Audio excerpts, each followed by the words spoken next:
problem with riding your bike through the winter months is that the rain, grit and salt can cause permanent damage to some components on your bike. And it's not exactly a walk in the park for you either. So in this video, I'm going to share with you my top tips on making your bike winter ready.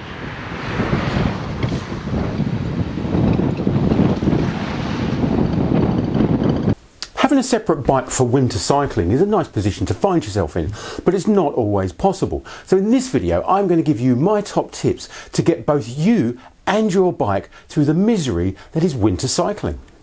And the first thing I'd like to talk to you about today is an obvious one, lights. Now I put lights into two categories, seen and be seen. One helps you see where you're going, whilst the other one makes sure everyone knows you're there. Now both have their place, but the be seen light is more suited to the subjects we'll be discussing today. First up, front lights. Now the answer here isn't to buy a 5,000 lumen eyeball burner, strap it to the front of your bike and set it to maximum. Lights like this have no beam angle and blind oncoming traffic. Great when you're out on the trails, but potentially dangerous on the road. The job of a be-seen light is for other road users to quickly identify you as a vulnerable road user and not just assume you're another oncoming car. Yes, powerful is important, but you also need beam angle filters so your light doesn't blind other road users, and you need sporadic flash modes so you stand out from everyone else. My go-to brand for be seen road is these guys, Knog. That one, for example, is their Road 400. Has those beam filters, it's USB rechargeable, lasts up to 8 hours, got various sporadic flash modes, and they start from about 40 or 50 pounds. Right, so on to rear lights. Now if your budget will accommodate it, the radar style lights are fantastic. This is one from Garmin and this is the one from iGPSPORT. Now what these will do is not only will they act as a backlight, but they will also act as a radar unit and notify you both audibly or visually, either through your head unit or through a companion app, letting you know that there's a vehicle approaching from behind. But not only will it let you know, it will also inform the driver that you're there by flashing even brighter. But as I say, if your budget can stretch to this, the Garmin one's about £130 and the iGPSPORT one, going from memory, I think it's about £70 or £80. Flash gadgets to one side, there is nothing wrong with the old-fashioned red flashing light. And unsurprisingly, the one I've got is from Knog. Right, so that's enough about bike tech. Now let's get a winter bike out and take a look at it. And that is my personal winter hack, my do-it-all Dolan. Now advances in things like sealed bearings and hydraulic disc brakes has gone some way in reducing the damage caused by winter cycling, but there are a few more things that we can do to make the whole thing a little bit better for both the bike and you. And the first thing we're going to look at is an obvious one. Mudguards, or fenders to 26% of my audience. Now not only will these protect you, but they will protect other people riding around you, but most importantly, they will protect the bike, because let's face it, the bike is the most important thing here. Now, the water on the road is not just water, we've also got grit, mud and salt in there, and you mix all of that together and fling it over your drivetrain and mix it with the oil on your chain and your cassette, and you'll end up with the perfect grinding paste that will eventually completely ruin your drivetrain.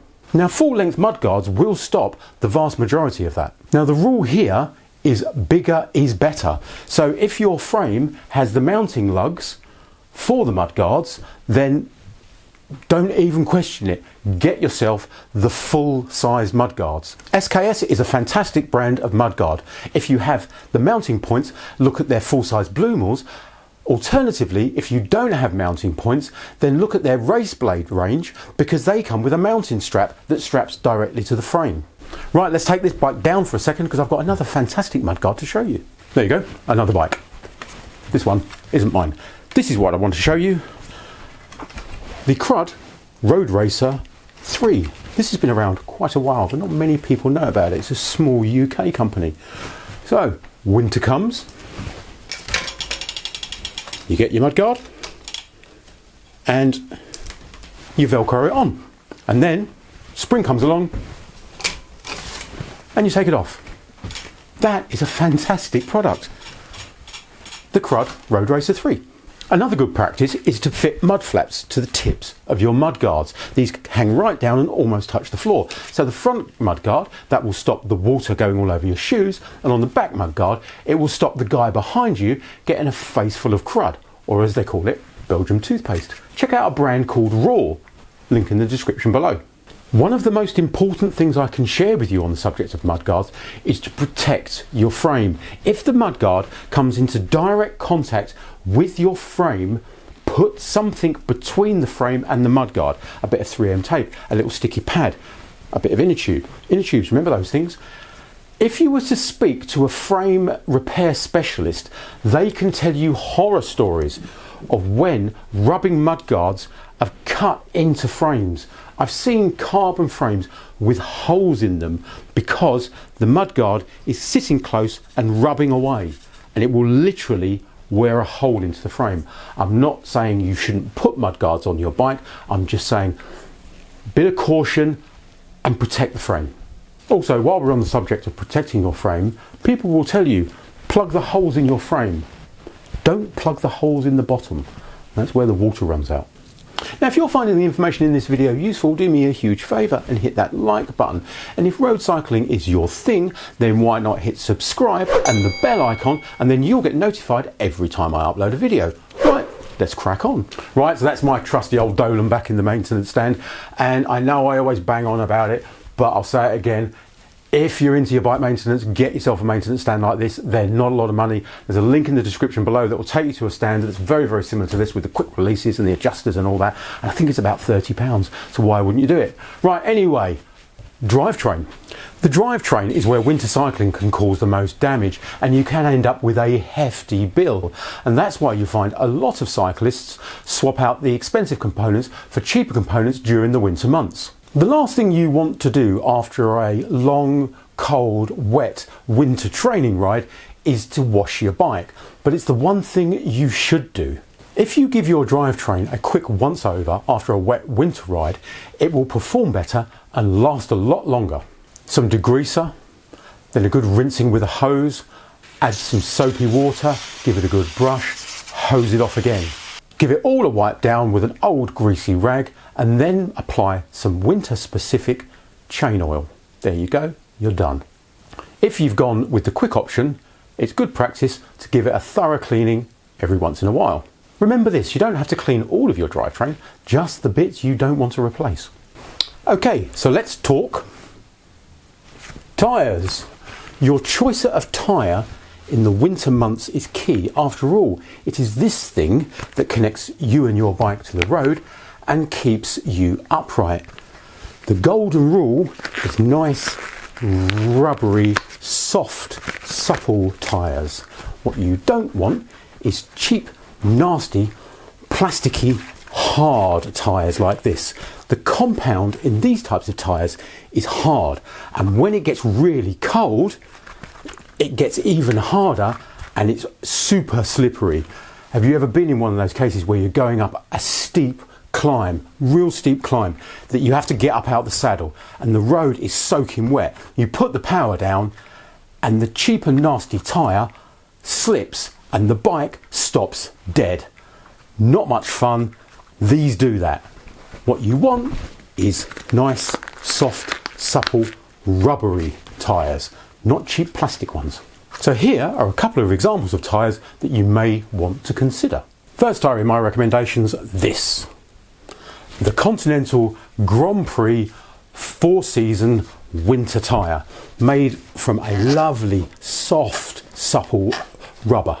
Double puncture protection and an impressive 330 thread count makes this the perfect winter road training tyre in my opinion.